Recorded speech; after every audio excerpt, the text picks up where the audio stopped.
kaum muslimin dan muslimat yang dimuliakan oleh Allah Subhanahu wa taala. Kembali kita melanjutkan kajian kita Sahih Muslim, di mana kita masih di dalam kitab Al-Hudud. Kita masuk pada bab Haddul Khamr, yaitu bab hukuman yang meminum khamar. حدثنا محمد بن المثنى ومحمد بن بشار قال حدثنا محمد بن جعفر قال حدثنا شعبة قال سمعت قتادة يحدث عن أنس بن مالك أن النبي صلى الله عليه وسلم أتي برجل قد شرب الخمر فجلده بجريدتين نحو 40. قال وفعل أبو بكر فلما كان عمر استشار الناس فقال عبد الرحمن أخف الحدود 80 فأمر به عمر.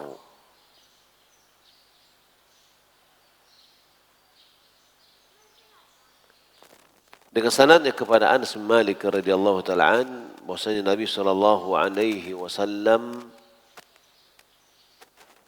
didatangkan kepadanya seorang yang telah minum khamar. Maka Nabi menghukumnya dengan mencambuknya dengan 2 pelepah kurma sebanyak 40 kali. Perawi mengatakan hal itu juga dilakukan oleh Abu Bakar,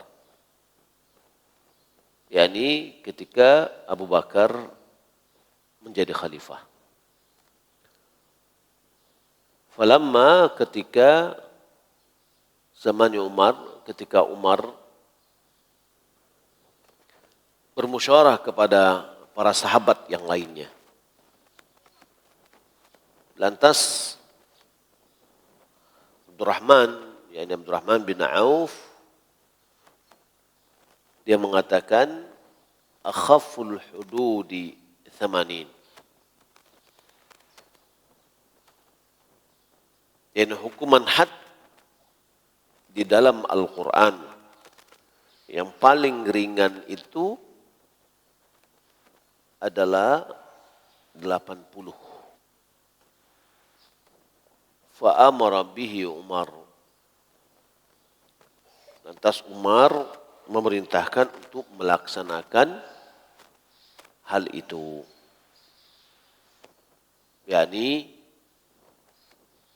hukuman cambuk untuk khamar ini adalah 80 kali. وحدثنا يحيى بن حبيب الحارثي قال حدثنا خالد يعني ابن الحارث قال حدثنا شعبة قال حدثنا قتادة قال سمعت أنسا يقول أوتي رسول الله صلى الله عليه وسلم برجل فذكر نحوه. حدثنا محمد بن مثنى قال حدثنا معاذ بن هشام قال حدثني أبي عن قتادة أن أنس بن مالك أن نبي الله صلى الله عليه وسلم جلد في الخمر بالجريد والنعال ثم جلد أبو بكر 40 فلما كان عمر ودنا الناس من الريف والقرى قال ما ترون في جلد الخمر قال عبد الرحمن بن عوف أرى أن تجعلها كأخف الحدود قال فجلد عمر 80. Dengan sanadnya kepada Anas bin Malik, di mana Anas bin Malik dia mengatakan Nabiullah sallallahu alaihi wasallam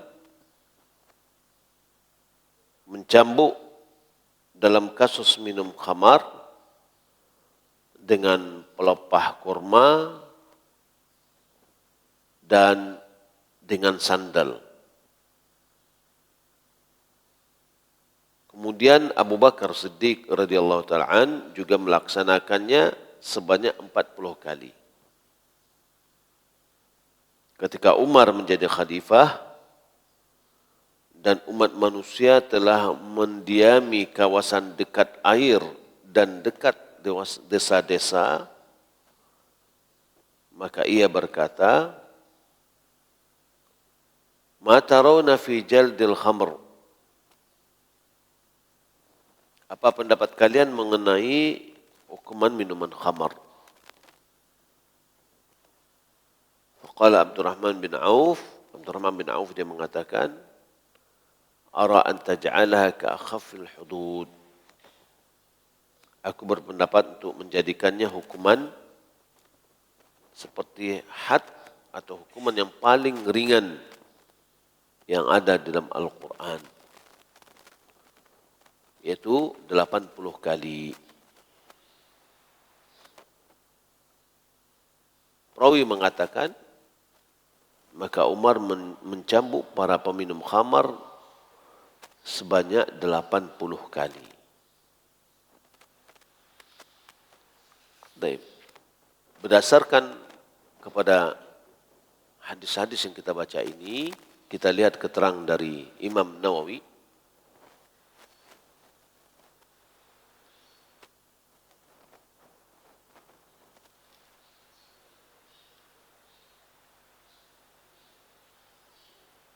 أما قوله في رواية الأولى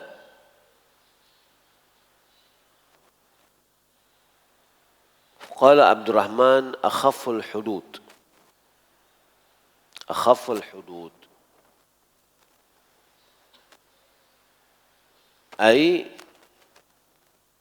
اجلده كأخف الحدود أو اجعله كأخف الحدود. Cambuklah dia seperti hukuman had yang paling ringan. Atau jadikanlah hukumannya seperti had yang paling ringan, yaitu 80 kali cambuk. Riwayat yang kedua yang kita baca, ara an taj'alaha, yakni al-uqubah allati hiya haddul khamr. Saya berpendapat engkau jadikan dia, yakni hukuman yang mana itu adalah had dari minum khamar. Qawlu akhaful hudud, yakni al-mansus alaiha fil Quran. Yakni hudud yang paling ringan, maksudnya adalah yang disebutkan di dalam Al-Quran. Wahia, yakni hudud-hudud yang dimaksudkan di dalam Al-Quran, yaitu wahia haddus sariqa biqat'il yad. Hukuman pencurian adalah dengan memotong tangan. Haddus zina jaldum mi'ah. Had zina bagi yang belum menikah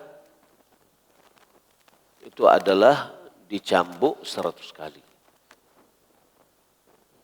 Wa haddul qadhaf, yakni had orang yang menuduh orang lain berbuat zina namun dia tidak bisa mendatangkan bukti, maka hukumannya adalah 80 kali cambuk.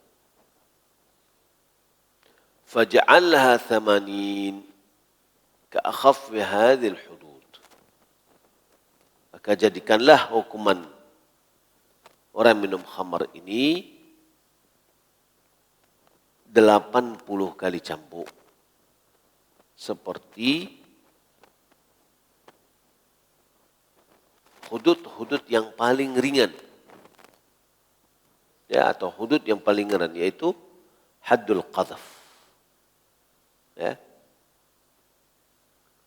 yaitu hukuman bagi orang yang menuduh orang lain berbuat zina yang tidak bisa dia datangkan bukti. Wa fi hadza jawazul qiyas. Berdasarkan dari hadis ini,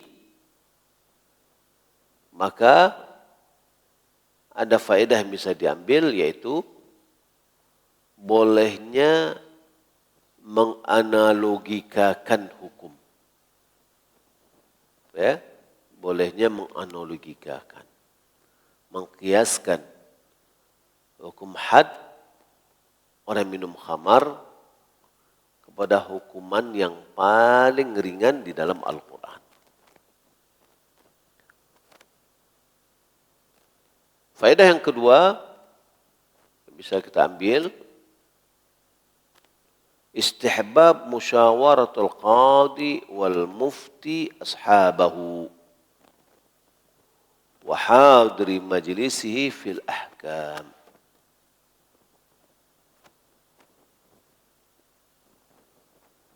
Bolehnya atau dianjurkannya seorang qadi, hakim, atau orang yang mau mengambil keputusan, dan mufti, orang yang memberikan fatwa. Qadi dengan mufti sama-sama mengeluarkan hukum, ya, sama-sama mengeluarkan hukum. Hanya saja perbedaannya, perkataan qadi mulzim, perkataan qadi ini mengikat, harus dilaksanakan. Perkataan mufti tidak mengikat, ya, dia sebatas referensi. Orang melaksanakan, alhamdulillah. Kalau tidak, tidak ada hukum yang mengharuskannya. Tapi kalau keputusan hakim, keputusan qadhi, keputusan pengadilan, maka harus dieksekusi.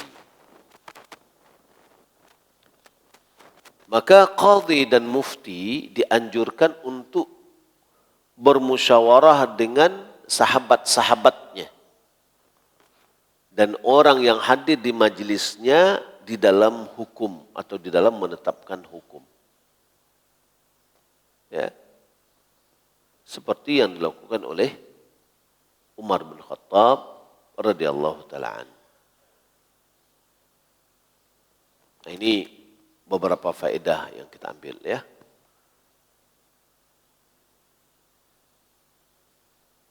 Baik. Saya melihat masih panjang, ya, karena ingin mau melepas syekh pagi ini. Kita cukupkan sampai di sini dulu, ya. Barakallahu fikum. Insyaallah besok kita sambung kembali. Ya, demikian. Wassalamualaikum warahmatullahi wabarakatuh.